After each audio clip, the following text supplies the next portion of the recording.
All right, welcome back, everybody. This is the Summit Podcast. We took a little nap for a bit after doing a bunch of podcasts in a row there for a few weeks. I would tell you I was tired, but geez, we've had a lot going on, and it's hard to keep up. It's hard to post one every day. But I've got a guy on today that has become a good friend of mine. He's a client in my coaching business, and seen him around, met him in the contractor fight crew, the group a couple of years ago. I actually met Chris in Denver. Chris Olson is with us today. He's I always say firefighter, but he's really a paramedic firefighter. He does a lot of things for his community. He's a new dad. He's got a bunch going on, and most of what we're going to talk about today, it might go this way and that, but he's just lost 60 pounds. Okay. So I'd be lying if I said I didn't see a little of myself in this guy, because at about his age or a little bit older than that, I did the same thing, and it was full gas from then on out with triathlon and running and anything I could get my hands on.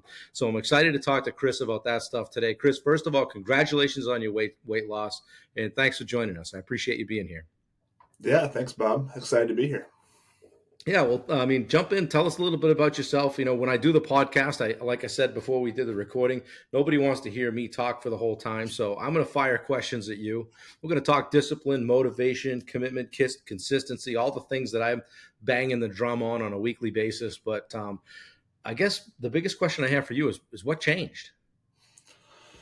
Man, well, at the end of the day, the biggest thing that changed was I basically woke up one day and just realized that I wasn't happy where I was. And I had a better, more clear idea of where I wanted to be in 6 months or a year. Um, I've always had goals. I've always had aspirations. I've always had kind of things that I'm working on and things that I'm striving towards.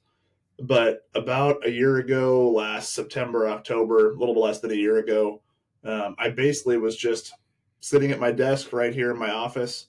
I remember pulling out a notebook, writing down my why on paper, writing down where I wanted to be in 6 months to a year, write down the reasons that I wanted to do it, and wrote out a plan of how I was going to do it. Because over the last 10 years, I've lost 20 or 30 pounds and gained it right back a number of times. I've had phases where I was in really good shape, being really consistent, working out regularly.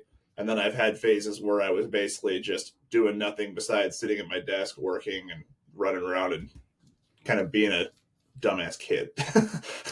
So I basically, at the end of the day, the biggest thing I changed was, instead of trying to go balls to the wall and do everything at once, I sat down and I wrote out a plan to make small incremental lifestyle changes that would actually lead to where I wanted to be. Instead of trying to say, hey, I'm going to jump straight into a super extreme program, a super extreme plan, or just all at once, I started slowly making small changes that led to a big lifestyle change. Well, that's great. And it's interesting that you say that, because I'm always beating that drum. Like, you know, you've heard the same thing. Hey, let's stack some small wins, right? It's easier said than done, because when you get started on it, you're full of it, you're ready to go, charged up, you're motivated, you're fired up. And then you're like, and then somebody tells you, well, you know, a pound and a half to 2 pounds of weight loss a week is about average and really a good plan. You're like, then you start doing that math, right? Like 2 pounds a week. Oh, cow. You know, I'm going to be at this 6 months or a year before I get where I want to go. How did you stay patient? I think the biggest thing is I sat down and I reminded myself how frustrating it was to go all out all at once, get burnt out, start over, and be right back where I started. And I really reminded myself regularly, what can I do to change my lifestyle bit by bit by bit consistently and make the needle move without pushing it all the way into the red? Right.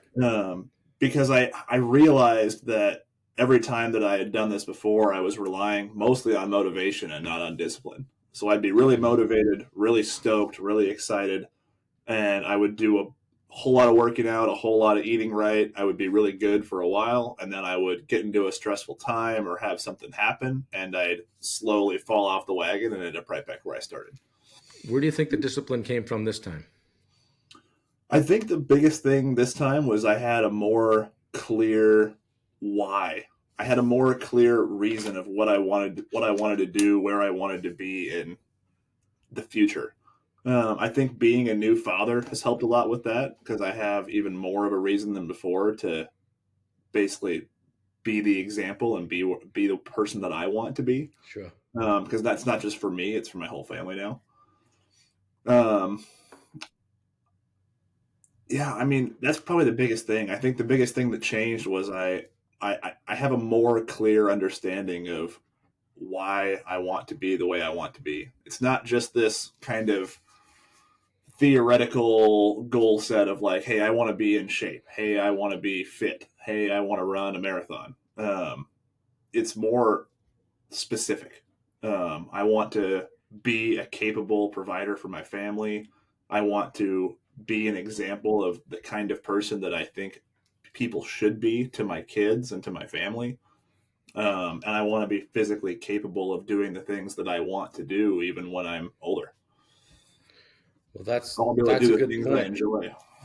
And when you think about it, so you work in the fire service, you're in and out of people's homes, and if you're 50, 60 pounds overweight and you've got to hook on to somebody and get them out of a building, that starts to get a little complicated, doesn't it? Mm-hmm. And Oh yeah. there's guys that probably can't do that today Mm-hmm. that should be able to. So have you seen any of your work or your commitment or your discipline transcend the fire department? Are other guys doing it? Anybody jump on the train? Yeah, I mean it's a hard one because there's a lot of guys in the fire service that are really fit, really active, and really solid. And there's lots of guys in the fire service that kind of just skate. Yeah. And they can they do the job? Probably. Can they do the job effectively and well as they could? Probably not.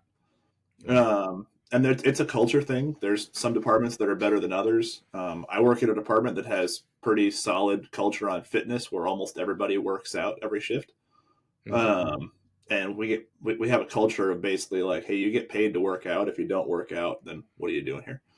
That's good. Yeah, good point. So a little bit um, of peer pressure gets them going. yeah, so a lot of folks are pretty good. There's still folks that could lose a few pounds everywhere. I don't think any department out there has every guy in the department has a six pack kind of fit. hmm But I think everybody is, at least where I work, everybody is pretty solid and looking to do the right thing and push themselves and Yeah. be in a state of physical conditioning to be able to do the job effectively. Well, as you know, everybody's always looking for the magic pill, right? So Mm-hmm. give us the Always. magic pill, which I know is going to be eat less, exercise more, eat real food, move your body, get good sleep, Mhm. drink a lot of water, right? But what Yep. specifically, sometimes you stumble on those things, and I've done this. I'm like, hey, when I do this, it moves the scale. If I have that protein shake in the morning and I eat a Mhm. sensible lunch, I don't go crazy at dinner, and I get 10,000 steps. So were there some boxes you were checking along the way to make sure, boom, boom, boom, I know if I do this, I'm gonna be down tomorrow? Yeah, I mean all of them, but So guys, pardon the interruption. For some reason, I got a call and it screwed up my sound system. So anyway, Chris, we were talking about kind of the magic pill. Like what were the key things that you did to be able to get the momentum going and get the scale headed in the right direction? yeah, there isn't one. But if Mm-hmm. I was gonna kind of explain what the little things that stack together the most for me are, um, like you said, Bob, calories in, calories out. That's the basis. We all know that. Anybody who spent more than a few minutes looking at it knows that. But I think a couple of the big things that changed for me this time around that made a big difference was if you're able to, a big shift for me was eating a higher protein diet. I think a lot of people that go on diets, they really restrict their calories to a point where they feel like they don't get to eat as much. And a lot of times they're eating carbs and lighter foods that fill you up right in the moment, but then you don't stay feeling full. The more protein you eat, the higher your metabolic rate gets, the more full you feel. And it just made a huge difference to me when I ate a really high protein content. Well, Um, if you, I'll just touch on that for a second. You made me think of something. Is like if you're doing a diet and it's just yep. abstinence, right, and you're staying away from stuff, then it's something that you're only doing until you get the weight off. Then you can go back to it, right? Mm-hmm. But what you're talking about is really changing habits for lifetime, Yeah, lifestyle change. I decided not to do a diet because I knew that none of the quote unquote diets that help you lose weight are going to be sustainable. I mean, I've tried keto, I've tried carnivore, I've tried a lot of the diets, and all of them are effective at making you lose weight, but none of them are a sustainable long term lifestyle change. So I just basically started eating more protein, higher quality protein, less processed carbs, if any, zero to no processed sugar, and just basically got myself eating more healthy, whole, real food, and higher protein content, higher fat content, lower carb content. Now I can hear your typical, not picking on firefighters, but it could be any first responder or somebody that works 24 on, 24 off. Or, I mean, I think last week you did like a 72-hour shift. Mm-hmm. It would be easy to say, well, that's not for me. I'm on the go. I've got to eat whatever I can get my hands on, Mm-hmm. But you've clearly figured out how to continue to eat well, even when your sleep's messed up and your schedule's a little wonky, right? Mm-hmm. Yeah, I mean, I definitely spent parts of my career at the fire department or working in emergency medicine, eating gas station burritos, 7-Eleven hot dogs, and Red Bull exclusively, because Right. sometimes you just don't have the time to stop and eat Yeah. good food. But a handful of things I did was I just started packing things like meal. I started meal prepping, so I had full meals packed with me to work. But I also started carrying a lot of things like beef jerky, cheese sticks, protein bars, things that are on my diet and on my list of things that I like to eat, but that are quick and easy to eat. Started grabbing those protein shakes if I need to and things like that. But basically, I just kind of had a plan A, plan B, plan C. Plan A was the meal prep food that I brought with me to shift. Plan B was I grab a protein bar and a coffee on the way out the door, and then I'm making food when I get back. And plan C is even if you're eating pretty healthy, even if you stop at a gas station to pick up food, you can almost always find a handful of things that fit onto your diet choices. Yeah. Protein sticks, There's always bag of there's always almonds. protein bars. There's always beef Yeah. jerky. There's always cheese sticks. There's always small stuff that you can eat that's not terrible for you. That's still going to give you some good food. You know what pisses me off it's cheaper to eat like crap. Like you can order from the Mm-hmm. dollar menu, you can order all this crap for $1 or $2 or $3. Yep. Go to the grocery store and come out with two bags and you're 250 deep, Mm-hmm. 250 deep. You put it all in the fridge, then you open up the fridge, you go, it looks like I didn't even go to the store. What did I even buy? Right? Yeah. That's crazy. It Oh seems yeah. like we do our society a disservice by it should be the other way around. It should be expensive to eat like crap, Yep. but it isn't. So, well, what's a typical day for you? I mean, I know you're all over the place, but you don't just do firefighter work, you do other work. Tell us about that. And you got a new baby at home. You got a lot of things that could knock you off the rails, Mm-hmm. and you're just sitting there just checking the box every single day, and including I think you did 75 hard recently as well, right? Mm-hmm. Yeah. So I finished 75 hard. I started on the first of the year. I was already about 2.5, 3 months into kind of this whole process when I started 75 hard. I had failed it a handful of times in the last couple of years and had kind of just moved past it and told myself all the excuses in the book about why I didn't need to do it. It's like, oh, I need to make small changes. I don't need to do something that drastic. I don't have time. My schedule's too chaotic. All the excuses in the book. And after I was a couple months into kind of making these changes, I had started in late September, early October. Can't remember exactly. And I had kind of been going at it for a few months. I had lost 20, 25 pounds. Was feeling pretty good, pretty consistent, and I kind of just wanted to push it to one level more. So I started 75 hard first of the year, and then finished in March. And first time I had done it in a long time, and finished it on my first try this time. It had probably been a year Nice. since the last time I had tried. Isn't it funny when the commitment goes up, right? And you don't Mm-hmm. leave yourself an out. This is getting done. Yeah. You had the discipline. Motivation enough isn't alone. Motivation alone isn't enough, is it? Nope. You said yourself you were motivated. You had this, you had that going, but you weren't disciplined. What changed when you hit 75 hard? You just, hey, we're doing this. I'm invested and I'm not failing. Yeah, I think honestly it was just a mindset shift of it wasn't like, hey, I'm probably going to finish this. Hey, I can probably do this if I try hard enough. It was basically just a nope, this is what we do now. This is what we Um, do now. Yeah. yep, this is what we do now. This is my life now. Yeah. Well, I love it. This is great, and congratulations. What I'll ask you this. What are you able to do now physically you weren't able to do a year ago?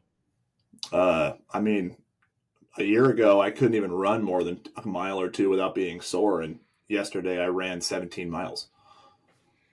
Ramping it up slow, huh? Yeah. I mean, I've got a Dude, what are you 50. doing? I've got a 50K ultra marathon in like a month and a half. So Oh man. So I'm Chris and trying I, to you slowly guys, build miles, but Chris and I talk every week or so, and he's ramping things up. But I hadn't heard the 17-mile thing yet. So good for you, man. How did it go?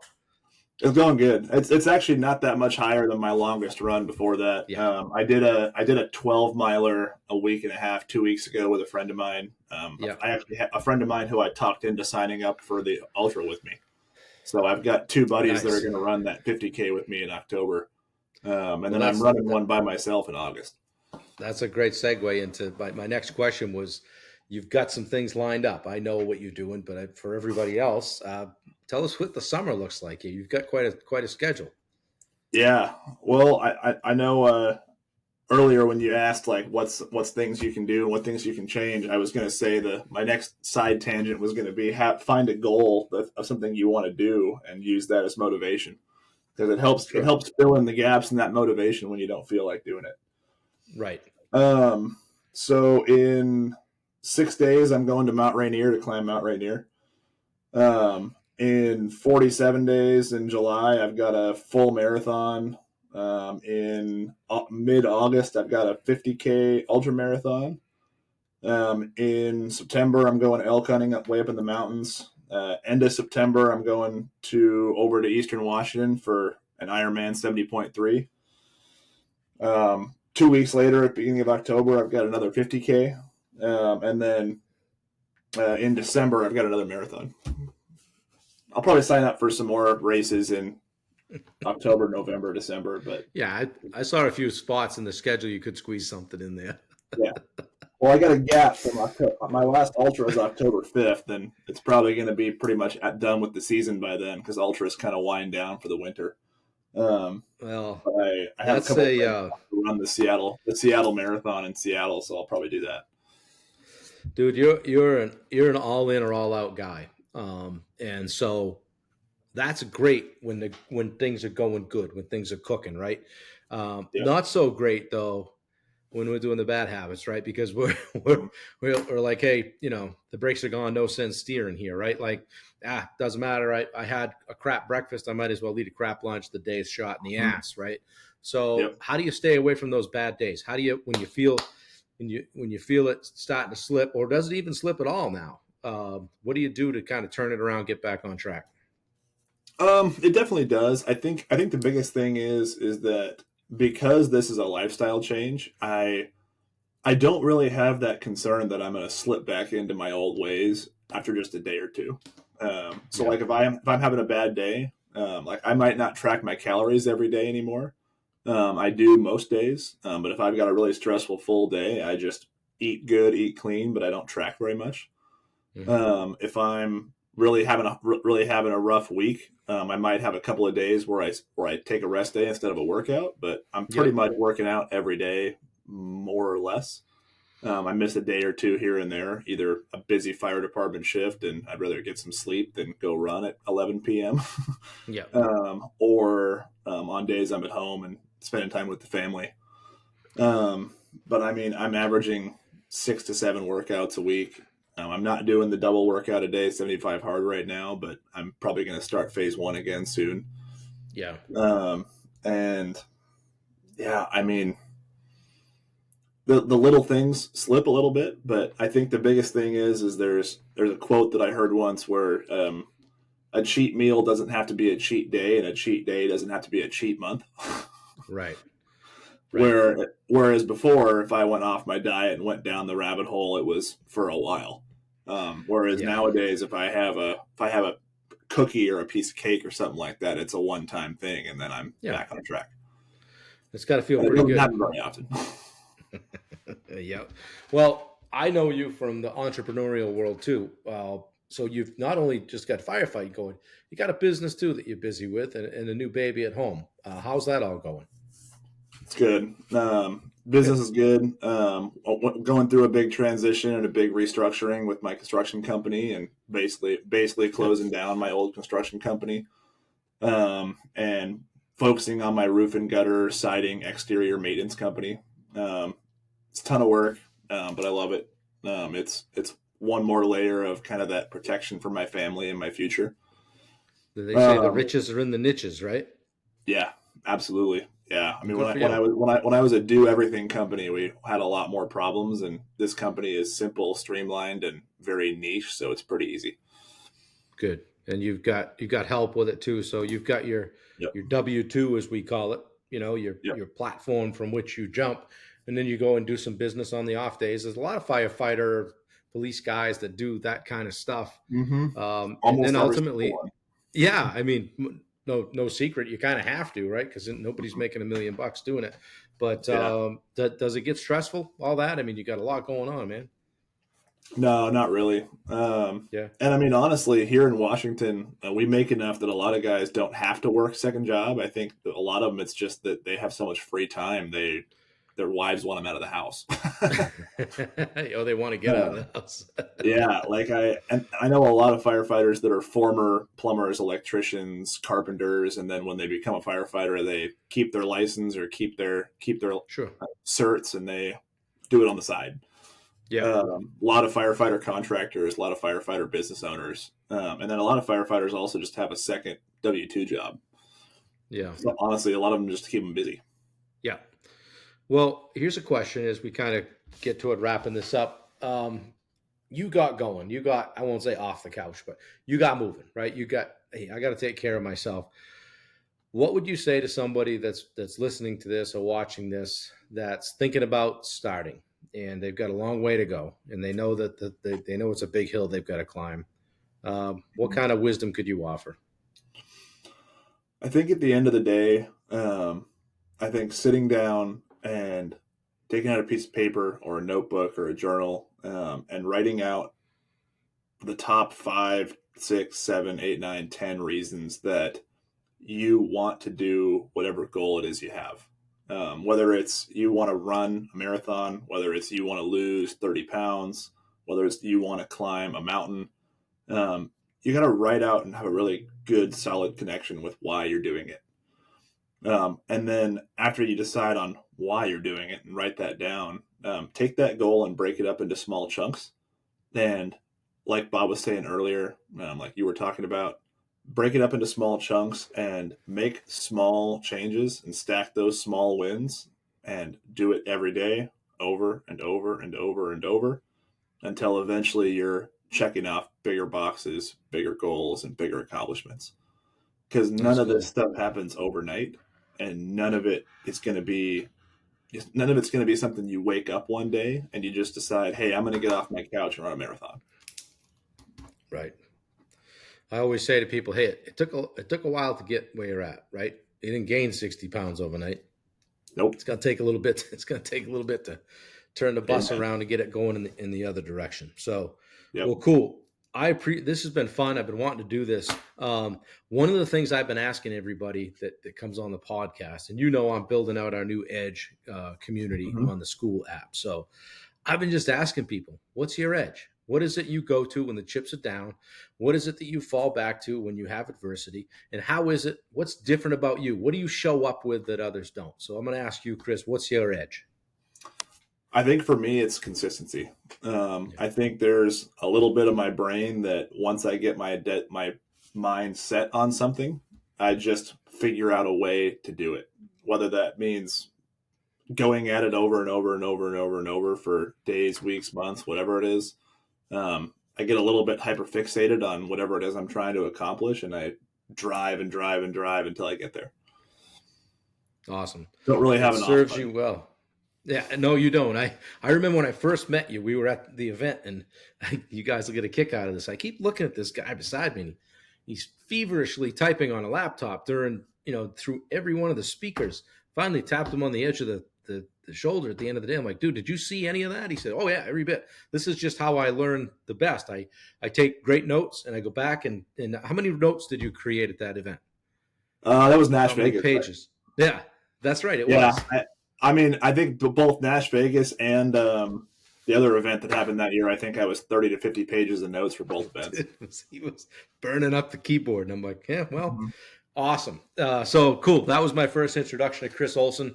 We've gotten to be good friends since. I've seen you at other stuff, and now I've seen you reinvent yourself. And now you're showing up with a vengeance, both as a dad, a business owner, and fixing to be a badass endurance athlete. This has been fun for me to watch, and I appreciate being able to be along for the ride.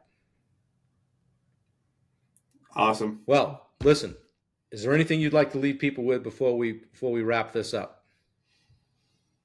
No, I think just do it. If you're waiting, don't wait. Just do it. Just do it. Right. Sun's going to come up tomorrow. We don't always get tomorrow's not promised, guys, right? So get after it. So great. Chris, thank you. I appreciate you joining us.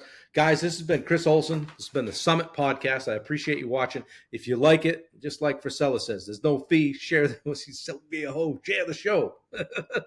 If you share it out to people, we'd love it. We're trying to get people on here that are, doing cool stuff, taking care of themselves, impacting others, and Chris does all those things. Chris, thank you very much. I appreciate you being here.